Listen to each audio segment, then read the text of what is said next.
How important is truth to you now, that everything comes out of your mouth or that you write is fact? I mean, it's the most important thing to me because I have to sleep at night.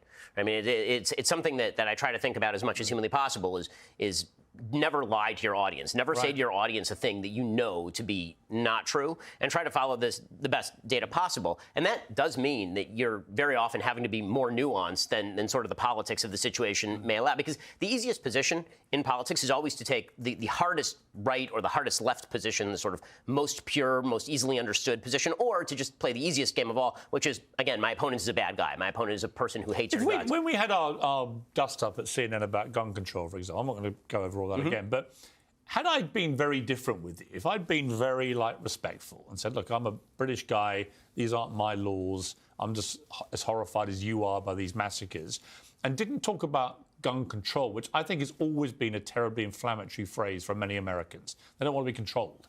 And they certainly don't want to hear a British accent telling them about how they should be more controlled. But if I'd phrased it as about gun safety, if that had always been the debate in America, how do you make it safer in a country that has 400 million firearms in circulation? Would that have been a more constructive debate, do you think?